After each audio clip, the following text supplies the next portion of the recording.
అందరికీ నమస్కారం. Welcome to our YouTube channel Telugu కథలు. ఈరోజు మనం చెప్పుకునేటువంటి కథ పేరు ప్రక్షాళన. ఇక కథలోకి వెళ్తే, ఆర్యాబావ ఫోన్ చేశాడు నాన్న. ఈవేళ మధ్యాహ్నం 2 గంటల బస్సుకు వస్తున్నాడంట. బ్రేక్ఫాస్ట్ చేస్తుండగా అంకిత్ చెప్పిన విషయం వినగానే మనస్సులో చెప్పలేనంత అలజడి మొదలయ్యింది. మేనల్లుణ్ణి చూడబోతున్నానన్న ఆనందం ఒకవైపు, జరిగిపోయిన సంఘటనల తాలూకు చేదు అనుభవాలు మరొక వైపు ఉక్కిరిబిక్కిరి చేస్తుంటే, నా ప్రమేయం లేకుండానే నా మనస్సు గతాన్ని తవ్వడం మొదలెట్టింది. పుట్టింటికొచ్చిన అక్క కాన్పు సవ్యంగా జరిగి బంగారం లాంటి మేనల్లుడు పుట్టాడని ఇంటిల్లిపాది సంతోషిస్తున్న సమయంలో పిడుగులాంటి వార్త. పొలంలో పనిచేస్తున్న బావని ఏదో విషపురుగు కుట్టడంతో ఆస్పత్రికి తీసుకెళ్తుండగా మధ్యదారిలోనే ప్రాణాలు పోయాయని. నాకు కాళ్ళు చేతులు ఆడలేదు. అక్క అయితే కబురు విన్న వెంటనే కట్టెలాగా బిగుసుకుపోయింది.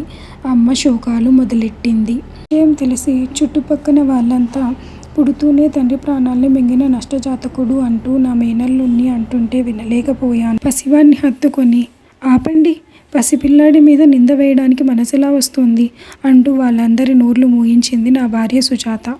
ఆ తర్వాత నాతో, మీరు వెళ్ళి ప్రయాణ ఏర్పాట్లు చూడండి అన్న సుజాత మాటలకు కర్తవ్యం తెలిసొచ్చి బయటికి కదిలాను. టాక్సీ మాట్లాడుకొని కుటుంబం అంతా కలిసి బావ వాళ్ళ ఊరికి బయలుదేరాము. భర్త శవాన్ని చూసి గుమ్మంలోనే కుప్పకూలిపోయింది అక్క, తనతో పాటి అమ్మ కూడా. అది చూసి వయసులో చిన్నదైనా తనకి తానే పెద్దరికాన్ని ఆపాదించుకొని బాధ్యతనంతా నెత్తిన వేసుకుంది సుజాత. దహన సంస్కారాలు పూర్తయ్యాక అక్కని బాబుని తీసుకొని తిరిగి వచ్చేశాము. బావ చనిపోయిన 6 మాసాలకి, రామం, ఒక్కమారు ఊరికి వెళ్ళి మీ బావగారి ఆస్తి వ్యవహారాలు చక్కదిద్దుకొని రావాలిరా. ఆస్తిలో మీ బావ వాటాని నీ మేనల్లుడి పేరున రిజిస్టర్ చేయించుకొనిరా అన్న అమ్మ మాటలకు ఆశ్చర్యపోయా. అమ్మ, బావ వాళ్ళకి ఆస్తిపాస్తులు ఏమున్నాయని మనం వాటాల పంపకాల గురించి మాట్లాడడానికి అన్న నా మాటలకి వెంటనే, అదేం మాటరా, ఇల్లు 2 ఎకరాల పొలము లేవు. మా అత్తయ్యకి ఆయన ఒక్కడే మగసంతు కాబట్టి ఆ ఇంటి వారసుడిగా ఆ ఆస్తి మొత్తానికి హక్కుదారు వీడేగా. మనం వెళ్ళి అడగకపోతే మా అత్తగారు ఆస్తంతా మా ఆడపడుచులకు దోచిపెట్టేస్తుంది అంది అక్క. అదీ నిజమేరా. దాని ఆడపడుచులిద్దరూ ఉంటున్నది ఆ ఇంట్లోనే కాబట్టి మాయమాటలతో తల్లిని బుట్టలో వేసుకొని ఆస్తి కాజేయగలరు. ఆలస్యం చేయకుండా రేపు ఉదయాన్నే బయలుదేరు ఆర్డర్ వేసింది అమ్మ. మరుసటి రోజే బావ వాళ్ళ ఊరికి ప్రయాణం అయ్యాను. వాళ్ళింట్లో నన్ను సాదరంగా రిసీవ్ చేసుకున్నారు. అక్కడ కూర్చున్న 3 గంటల్లో నా మనసు ఆ కుటుంబ స్థితిగతుల్ని అంచనా వేస్తూనే ఉంది.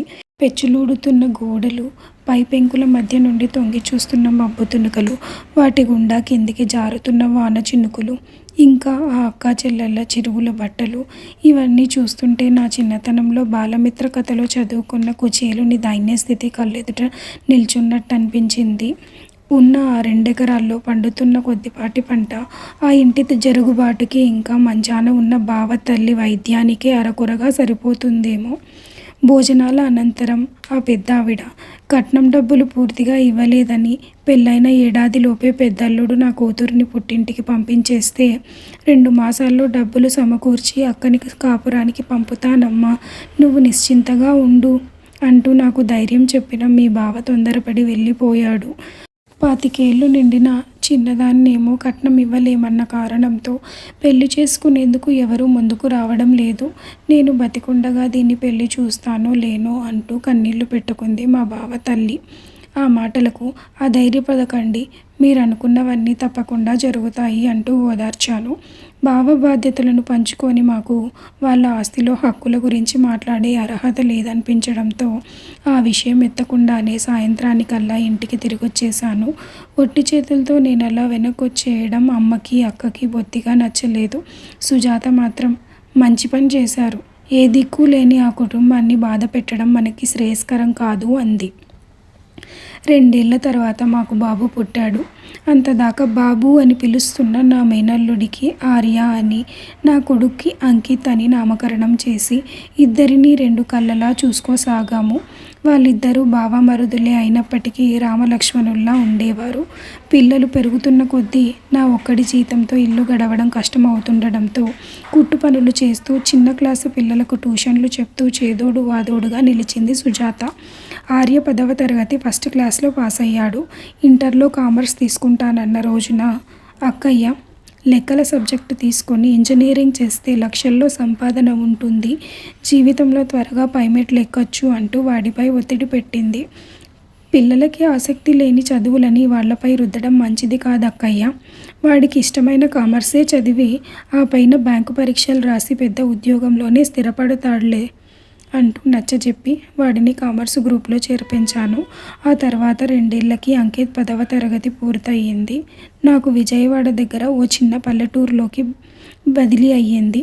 పిల్లల చదువులు, వాళ్ళ భవిష్యత్తు దృష్ట్యా కుటుంబాన్ని విజయవాడలోనే పెట్టి నేనొక్కడినే వెళ్ళాను. ఆర్యని డిగ్రీ కాలేజీతో పాటు బ్యాంకు పరీక్షల కోచింగ్ సెంటర్లోనూ చేర్చాను. అలాగే అంకిత్ని వాడిష్ట ప్రకారం ఇంటర్ సైన్స్ గ్రూప్లో చేర్పించి ఎంసెట్ కోచింగ్లో పెట్టాను. ఏడాదిన్నర కాలం ఏ సమస్యలు లేకుండా గడిచిపోయింది. ఆ తర్వాత నేను తిరిగి విజయవాడకు బదిలీ చేయించుకునే ప్రయత్నాల్లో ఉండగా హఠాత్తుగా గుండెపోటుతో అమ్మ చనిపోవడం మా అందరికీ పెద్ద షాక్. దానికి మించిన దుర్వార్త మరో 6 నెలల్లో వినాల్సి వస్తుందని ఏమాత్రం ఊహించలేదు. ఓ దుర్దినాన అల్మారా కింద మీద చూస్తున్న నన్ను చూసి దేనికోసమండి అంతలా వెతుకుతున్నారు అని అడిగింది సుజాత. అంకిత్ ఇంజనీరింగ్ అడ్మిషన్ ఫీజుకి డబ్బులు తక్కువ పడుతున్నాయి. అవసరాలకు ఎప్పుడూ ఆదుకునే షావుకారు ఈ మారు పెద్ద మొత్తంలో వ్యవహారం కాబట్టి హామీ కింద ఇంటి దస్తావేజులు కావాలంటున్నాడు. వాటి కోసం వెతుకుతున్నాను అన్నాడు. ఆ మధ్య ఏదో అత్తయ్య గారు వదిన గారు ఆ పత్రాల్ని తీసుకున్నారండి. మళ్ళీ ఇక్కడ పెట్టారో లేదో ఉండండి వదిన గారిని అడుగుతాను అని సుజాత అంటుండగానే అక్కడికి వచ్చిన అక్కయ్య, ఏమిట్రా ఎన్నడూ లేనిది దేని గురించో ఒకటే హైరానా పడుతున్నారు అడిగింది. ఇంటి పత్రాల కోసం అక్కయ్య అని చెప్తుండగానే అవి నా పెట్టెలోనే భద్రంగా ఉన్నాయిలే, వాటితో నీకేం పనిరా ఇప్పుడు? అక్కయ్య మాటలకి నా ప్రాణం లేచొచ్చింది. అమ్మయ్య, ఇంటి దస్తావేజులు ఎక్కడికి పోలేదన్నమాట. అవి కనపడకపోయేసరికి కంగారేసిందక్క. నీ మేనల్లుడి ఇంజనీరింగ్ అడ్మిషన్ ఫీజు కోసం ఇంటిని షావుకారు వద్ద తాకట్టు పెట్టడం తప్ప వేరే దారి లేదక్క అన్నాను.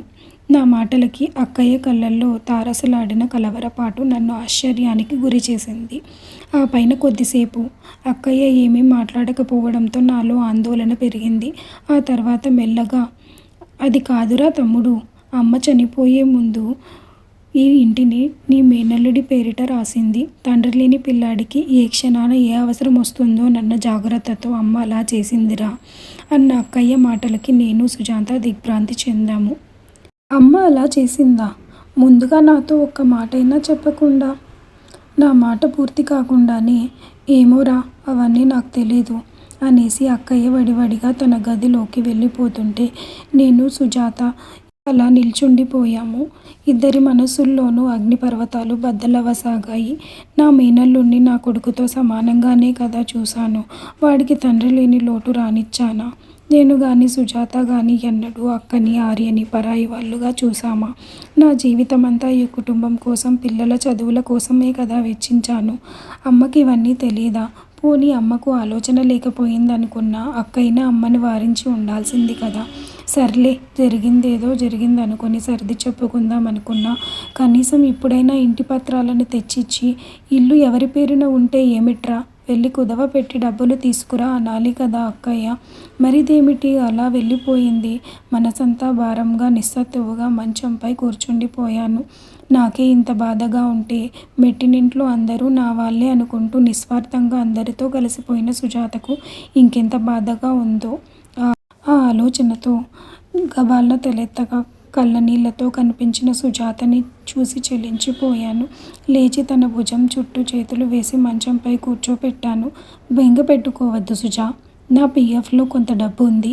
అలాగే నా స్నేహితుడు మూర్తిని అడిగితే తప్పకుండా సహాయం చేస్తాడు. నువ్వేం దిగులు పెట్టుకోకు అంటూ భరోసా ఇచ్చాను. నా మాటలు వింటూనే సుజాత బోరున ఏడ్చేసింది. ఏ పరిస్థితుల్లో అయినా చెలించకుండా దృఢంగా ఉండే సుజాత అలా ఏడుస్తుంటే మరింత దగ్గరికి తీసుకోవడం తప్ప ఏమీ చేయలేకపోయాను. దుఃఖభారం ఉపశమించేదాకా తనని అలాగే ఏడవనిచ్చాను. కొంతసేపటికి తేరుకున్న సుజాత, నేను బాధపడుతున్నది మన వాడి చదువు గురించి కాదండి. అదేమంత పెద్ద విషయమని నా నగలను కుదవపెట్టినా లేదా వాటిని అమ్మేసినా ఆ అవసరం జరిగిపోతుంది. కానీ ఇన్నేళ్లుగా మనతోనే మసులుతున్న సొంత మనుషుల మనసుల్లోనే ఎటువంటి ఆలోచనలున్నాయో తెలుసుకోలేకపోయానని బాధేస్తుంది. మన అనుకున్న వాళ్ళే ఇంతలా మోసం చేయడాన్ని తట్టుకోలేకపోతున్నానండి. మనది కాని ఈ ఇంట్లో ఉండేందుకు నాకు ఎంతమాత్రం మనస్కరించడం లేదు. మీతో పాటు వచ్చేస్తానండి అంది దీనంగా. అలాగే సుజా, ఇంజనీరింగ్ అడ్మిషన్ పూర్తి చేసి వాడిని హాస్టల్లో చేర్పించిన తర్వాత మనిద్దరం కలిసి ఊరికి వెళ్ళిపోదాం. కాకపోతే నాదొక విన్నపం. ఈ విషయాలను పిల్లల చెవిన వేసి నిష్కల్మషమైన వారి మనసుల్ని పాడు చేయవద్దు. దీన్ని ఇక్కడితోనే మర్చిపోదాం. సరే అన్నట్టుగా తలూపింది సుజాత. ఆ తర్వాత అక్కకి నాకు మధ్య మాటలు రాకపోకలు ఆగిపోయాయి. పిల్లలు మాత్రం ఎప్పటిలాగే ఫోన్లలో మాట్లాడుకుంటున్నారు. మళ్ళీ ఇన్నాళ్ళకి ఈ ఇంట్లో అడుగు పెట్టబోతున్న ఆర్యను చూసేందుకు నా మనస్సు ఉవ్విళ్ళూరుతోంది. మామయ్య అంటూ పాదాలను తాకిన ఆర్య కరస్పర్శకి ఆలోచనల నుండి బయటికి వచ్చి ఆప్యాయంగా దగ్గరకు తీసుకున్నాను. ఇన్నాళ్ళకి మామయ్యను చూడాలనిపించందట్రా అన్నాను కళ్ళు చెమ్మగిల్లుతుండగా. అదేం మాట మామయ్య, ఎన్నోసార్లు నీ దగ్గరికి పరిగెత్తుకొని వచ్చేయాలనిపించింది. కానీ ఉద్యోగం తెచ్చుకునేదాకా నీ దగ్గరికి రావద్దని నువ్వు షరతు విధించావని అమ్మ గట్టిగా చెప్పింది. అందుకే నీ మాట దాటకూడదని చెప్పి ఇంతదాకా ఆగాను. బ్యాంకులో ప్రొబేషనరీ ఆఫీసర్ పోస్టుకి నేను సెలెక్ట్ అయినట్టుగా తెలియగానే ఆ మాట నీకు చెప్పాలని వచ్చేశాను మామయ్య. మరో నెలలో ట్రైనింగ్కు వెళ్ళాలి అంటూ నా నోట్లో మైసూర్ ప్యాకు కుక్కాడు ఆర్య. అదే ఊపులో వంటింట్లోకి వెళ్ళి అత్తయ్య అంటూ సుజాతను 2 చేతులతో చుట్టేశాడు. వాడి పట్ల సుజాతది మాతృవాత్సల్యమే కాబట్టి జరిగినవన్నీ మర్చిపోయి వాడిని దగ్గరికి తీసుకుంది. ట్రైనింగ్ పూర్తయ్యాక పోస్టింగ్ విజయవాడలోనే ఇస్తారనుకుంటా. అప్పటికి మామయ్య కూడా విజయవాడకు బదిలీ అయిపోతే మళ్ళీ అందరం కలిసి మునుపట్లాగే ఒకే చోటే ఉండొచ్చు కదత్తయ్య. కల్లా కపటం లేని వాడి మాటలకు మా కడుపు నిండిపోయింది. ఆ వేళ భోజనంలో అన్నీ తనకిష్టమైన వంటకాలే ఉండడం చూసి అత్త, ఈ రుచి ఇంకెక్కడా దొరకదు అంటూ ఆవురావురమని ఆరగించాడు. ఆ తర్వాత అంకిత్తో కలిసి ఊరు చూసేందుకు వెళ్తూ మామయ్య, ఇది మీకివ్వమని అమ్మ ఇచ్చింది అంటూ ఓ పెద్ద ప్లాస్టిక్ కవర్ని నా చేతిలో పెట్టాడు. నేను సుజాత ఆశ్చర్యంతో ముఖముఖాలు చూసుకున్నాం. తెరిచి చూస్తే అందులో సీల్ చేసిన పెద్ద ఎన్వలప్, ఒక ఉత్తరం కనిపించాయి. ముందుగా ఉత్తరం తెరిచి చదవడం మొదలుపెట్టాను. తమ్ముడు, ఎన్నడూ లేంది అక్క నుండి ఉత్తరం ఏమిటా అని ఆశ్చర్యపోతున్నావు కదా. నీ ఎదుట నిలబడి మాట్లాడేందుకు ముఖం చెల్లకే ఈ లేఖ. తండ్రి లేని ఆర్యకి భవిష్యత్తులో ఏదైనా లోటు జరుగుతుందేమోనన్న అర్థం లేని భయంతో, అంతకు మించిన ధనాశతో అమ్మను ప్రేరేపించి చేయకూడని తప్పే చేశాను. బావ చనిపోయిన నాటి నుండి నన్ను నీ మేనల్లుణ్ణి ఇంట్లో పెట్టుకొని సొంత తల్లి తండ్రుల్లా ఆదరించిన నీకు సుజాతకు ఆ జన్మాంతం రుణపడి ఉండవలసింది పోయి విశ్వాసహీనంగా ప్రవర్తించాను. ఆ పాపమే ఈనాడు నన్ను క్యాన్సర్ రూపంలో దహించేస్తోంది. క్యాన్సర్ అన్న మాట వినగానే కొయ్యబారిపోయాను. అది చూసి సుజాత గబాల్న నా చేతిలోని ఉత్తరం లాక్కొని పైకి చదివింది. నమ్మక ద్రోహం చేసిన నన్ను తోబుట్టువే కదా అని మంచి మనసుతో నువ్వు క్షమించేసినా పైనున్న ఆ భగవంతుడు శిక్ష విధించక మానడుగా. బ్లడ్ క్యాన్సర్తో నాకు ఆ భగవంతుడు సరైన శిక్షే విధించాడు. అందుకు బాధ లేదు. కానీ నీ మేనల్లుని ఒంటరి చేసి వెళ్తున్నానని దిగులు మాత్రం తొలిచేస్తోంది. ఇన్నాళ్ళు తండ్రి లేని లోటు తెలియకుండా పెంచిన నువ్వు సుజాత ఇకపై వాడికి తల్లి లేని లోటు కూడా తీరుస్తారని ఈ జీవితానికి మిగిలిన ఊరట. ఈ ఉత్తరంతో పాటున్న మరో కవర్లో నీ పేరిట మార్పించిన ఇంటి దస్తావేజులున్నాయి. ఈ చివరి క్షణాల్లో నేను నా తప్పును సరిదిద్దుకునే అవకాశం ఇచ్చిన ఆ భగవంతునికి సదా కృతజ్ఞురాలిని.